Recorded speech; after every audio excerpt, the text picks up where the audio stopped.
तो एपिसोड की शुरुआत होती है और अकाज़ो को दिखाया जाता है और उसके बाद हमें एक मटका दिखाया जाता है जिसमें से एक डीमन निकलता है जो कि अपर मून 5 है, जिसका नाम ग्योकुको होता है।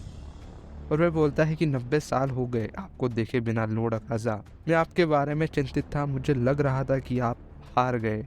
और यहाँ हमें एक और डीमन को दिखाया जाता है, अपर मून 4, जिसका नाम हेनतेंगू होता है।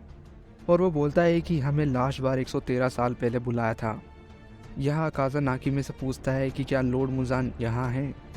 नाकीमे कहती कि वह अभी तक नहीं पहुँचे। अकाज़ा पूछता है कि अपर मून फर्स्ट कहाँ है। मुझे पता है कि वह अभी तक नहीं हारे। और यहाँ हमें अपर मून 2 डोमा को दिखाया जाता है, जो कि अकाज़ा को बोलता है कि क्या आप मेरे बारे में चिंतित नहीं हैं, जबकि मैं सबकी चिंता करता हूँ। और यहाँ अकाज़ा डोमा से बोलता है कि अपना हाथ मेरे कंधे पर से हटाओ, और एक पंच डोमा के मुंह पर मार देता है। लेकिन डोमा दोबारा रिकवर हो जाता है और पूछता है कि क्या तुम पहले से ज़्यादा स्ट्रॉन्ग हो गए। और यहाँ नाकिमी कहती है कि अपर मून फर्स्ट वहाँ पर है। और यहाँ हमें अपर मून फर्स्ट कोकोशिबो को दिखाया जाता है। कोकोशिबो बोलता है कि मुजान यहाँ आ चुके हैं और हमें मुजान को दिखाया जाता है, जो बोलता है कि अपर मून्स अब इनकम्प्लीट है। यहाँ डोमो बोलता है कि ग्योतारो को मैं ही यहाँ लाया था, तो मैं ये अब कैसे सुधारूँ? क्या मैं अपनी आंखें निकाल लूँ? यह मुजान बोलता है कि इसकी कोई ज़रूरत नहीं है। मुझे लगा ही था ग्योतारो डाकी की वजह से हारेगा। अगर वो अकेला लड़ता तो शायद जीत गया होता। इसे लड़ना नहीं चाहिए था जब उसने पहले ही उन्हें पॉइजन दे दिया था। पर अब इससे कोई फ़र्क नहीं पड़ता। तुम सब कोई काम के नहीं हो और मैं यहाँ तुम्हारे से ज़्यादा एक्सपेक्ट भी नहीं करता। यहाँ डोमा बोलता है कि आप दोबारा से बुरी बातें कह रहे हैं। क्या मैं कभी आपकी एक्सपेक्टेशन पर खड़ा नहीं उतरा? मुजान कहता है कि तुमने अभी तक उबियोशी की फैमिली को नहीं मारा और ना ही तुम 100 सालों से ब्लू स्पाइडर लिली को ढूंढ पाए हो। मुझे पता नहीं तुम अभी तक क्यों जिंदा हो। यहाँ ग्योकुको बोलता है कि आपकी उम्मीदों को पूरा करने के लिए मेरे पास एक इन्फॉर्मेशन है। और यहाँ मुजान ग्योकुको के सिर को अपने हाथ में ले लेता है और बोलता है कि कभी भी मुझे अनप्लीजेंट इन्फॉर्मेशन इतने अच्छे से मत बताना। और यहाँ नाकी में अपना इंस्ट्रूमेंट बजाती है और ग्योकुको का सर नीचे फ्लोर पर गिर जाता है। यहाँ मुजान बोलता है कि मैं तुम लोगों से बहुत ही अच्छे से पेश आ रहा हूँ क्योंकि तुम मेरे अपर मून सर्वेंट हो। और यहाँ मुजान ग्योकुको को बोलता है कि अगर तुम्हारी इन्फॉर्मेशन सही है तो हेनतेंगू को अपने साथ वहाँ लेकर जाओ। और यहाँ ग्योकुको और हेनतेंगू दोनों एग्री करते हैं। और यहाँ डोमा ग्योकुको से पूछता है क्या तुम मुझे नहीं बताना चाहोगे वो इन्फॉर्मेशन। और यहाँ काज़ा डोमा को एक और पंच मारता है और उसका आधा सिर उड़ा देता है और बोलता है कि क्या लॉर्ड मुजान ने तुम्हें आदेश दिया है? अगर नहीं तो यहाँ से चले जाओ। और यहाँ एकदम से अकाज़ा का हाथ कट जाता है, जो कि कोकोशिबो ने काटा होता है। वो बोलता है कि तुम बहुत आगे जा रहे हो।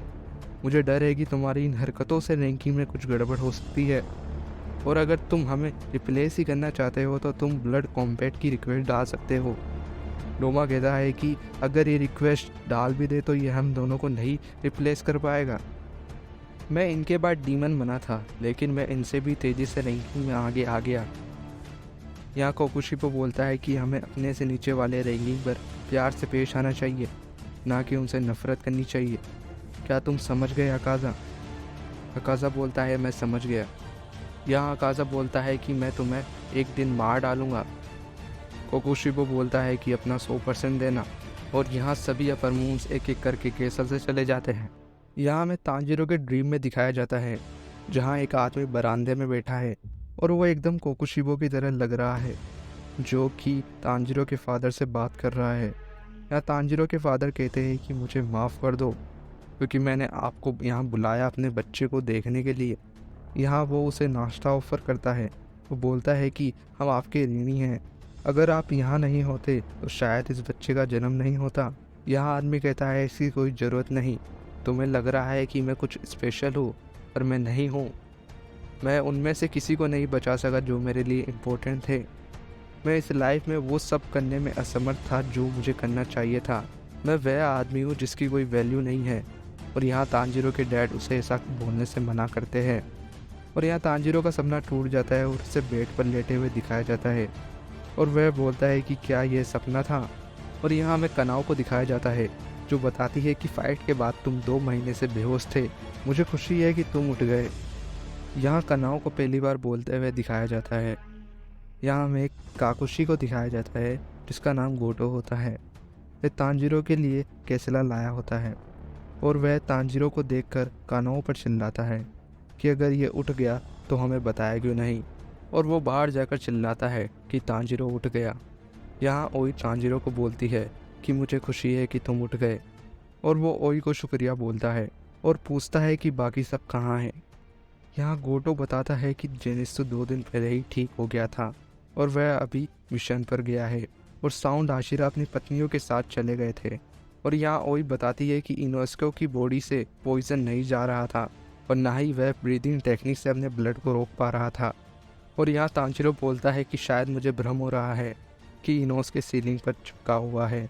यहाँ इनोस्के बोलता है कि मुझे खुशी है कि तुमने मुझे नोटिस किया। वह बोलता है कि मैं तुमसे 7 दिन पहले ही उठ गया था, मैं तुमसे ज़्यादा स्ट्रॉन्ग हूँ। यहाँ तांजीरो बोलता है कि तुम अमेजिंग हो इनोस्के, और यहाँ गोटो इनोस्के का मजाक उड़ाता है। इनोस्के बोलता है मैं इमोर्टल हूँ, और यहाँ गोटो और इनोस्के झगड़ा करने लग जाते हैं। यहाँ कानाओ जोर से चिल्लाती है और बोलती है तांजीरो अभी सो रहा है तो सब शांत हो जाओ। और एक सप्ताह बाद तांजीरो अपने पैरों पर खड़ा हो जाता है और वह जल्दी से अपने आप को रिकवर करने की कोशिश करता है। यहाँ तांजीरो सर्वेंट से पूछता है कि कोई तलवार आई थी मेरे लिए। यहाँ सर्वेंट बोलती है कि तलवार तो नहीं आई पर एक लेटर आया था। यहाँ तांजीरो उस लेटर को बोलता है जिसमें लिखा होता है कि तुम्हारे लिए कोई तलवार नहीं है। यहाँ तांजीरो बोलता है कि मैंने 2 महीने पहले इसकी रिक्वेस्ट डाली थी पर अभी तक कोई तलवार नहीं आई। और यहाँ सर्वेंट बोलती है कि शायद तुम्हें डायरेक्ट सोर्ड स्मिथ विलेज जाना चाहिए और डायरेक्ट होतारू से बात करनी चाहिए, यह तुम्हारे लिए अच्छा होगा। यहाँ मास्टर तांजीरो को वहाँ जाने की अनुमति दे देता है। यहाँ मास्टर बताते हैं कि वह विलेज हिडन है, जिसके कारण वे तांजीरो की आँख पर पट्टी और उसके नाक पर नोज प्लग लगा देते हैं ताकि वह कुछ स्मेल ना कर पाए। और यहाँ मास्टर उसे अपने साथ ले जाते हैं। यहाँ पर हर सर्टेन पॉइंट पर काकुशी बदलते रहते हैं और कुछ समय बाद तांजीरो वहाँ पहुँच जाता है और यहाँ काकुशी को जोर से थैंक यू बोलता है। और यहाँ हमें मिस्सूरी को हॉट स्प्रिंग में दिखाया जाता है और वह बोलती है कि मैंने किसी की थैंक्स बोलने की आवाज़ सुनी, क्या कोई आया है, मैं एक्साइटमेंट फील कर रही हूँ। और यहाँ तांजीरो कावाहारा से मिलता है जो कि विलेज का चीफ है और वह बोलता है कि होतारू यहाँ नहीं है पर हम उसे ढूंढ रहे हैं। और वह तांजीरो को बोलता है कि तलवार टूटने में तुम्हारी कोई गलती नहीं है, ये उसी की गलती है क्योंकि उसने तलवार को सही से नहीं बनाया था। और तुम चिंता मत करो, अगर होतारू तुम्हारी तलवार नहीं बना कर देगा तो हम किसी और से बनवा लेंगे। और वह बोलता है कि तुम यहाँ हॉट स्प्रिंग में जाओ, वहाँ तुम्हारी बॉडी को आराम मिलेगा। और वह रास्ते में मिस्सूरी से मिलता है जो उसे देखकर बहुत खुश होती है और वह उसे बोलती है कि यहाँ एक लड़के ने मुझे इग्नोर किया पर मुझे उसका नाम नहीं पता। वो बोलता है कि कोई बात नहीं, आज रात का खाना जल्द ही तैयार होने वाला है तो हम वहाँ मिलते हैं। अब वो हॉट स्प्रिंग में जाता है जहाँ वो जेनिया से मिलता है। वो उससे बात करने की कोशिश करता है पर वह बात करने से मना कर देता है। हॉट स्प्रिंग में आराम के बाद वह रात के खाने पर मिस्सूरी से मिलता है और वो बोलता है कि जिससे तुम मिली थी वह जेनिया था। यहाँ मिस्सूरी बोलती है मुझे वो शिनाजुगावा का भाई लगा, बस शिनाजुगावा ने बोला था कि उसका कोई भाई नहीं है। खाना खाने के बाद ये यहाँ से जा रहे होते हैं तभी एक सर्वेंट आकर तांजीरो को बोलता है कि आपकी तलवार जल्द ही तैयार हो जाएगी तो आप एक बार वर्कशॉप बाद फाइनल एडजस्टमेंट करवा लें। यहाँ तांजीरो मिस्सूरी से बोलता है शायद मुझे अब जाना होगा। मिस्सूरी बोलती है कि कोई बात नहीं। वो बोलती है कि मुझे नहीं पता कि हम दोबारा मिलेंगे या नहीं पर हम अपना 100% देंगे। तुम एक अपर मून से फाइट कर चुके हो, अब तुम पहले से बहुत ज़्यादा स्ट्रॉन्ग हो गए हो, मैं तुम दोनों का समर्थन कर रही हूँ। यहाँ तांजीरो और नेजुको बहुत ज़्यादा खुश हो जाते हैं और यहाँ उसे धन्यवाद कहते हैं। यहाँ तांजीरो बोलता है कि मैं और अच्छे से मेहनत करूँगा ताकि मुजान को हरा सकूँ। यहाँ मिस्सूरी तांजीरो को एक सीक्रेट बताती है। वो बोलती है कि मैंने सुना है कि यहाँ एक वेपन है जो तुम्हें और स्ट्रॉन्ग बना सकता है। यहाँ तांजीरो और एक्साइटमेंट हो जाता है और वह चला जाता है। विलेज में उस वेपन को ढूंढते हुए वह एक बच्चे और मिस्ट हाशिरा मुइचिरो को देखता है। यहाँ वो किसी और को भी देखता है और बोलता है कि इससे मैंने कहीं देखा है। The episode is and now. और आप इसी तरह की और वीडियो चाहते हैं तो please like comment and share ज़रूर करिए।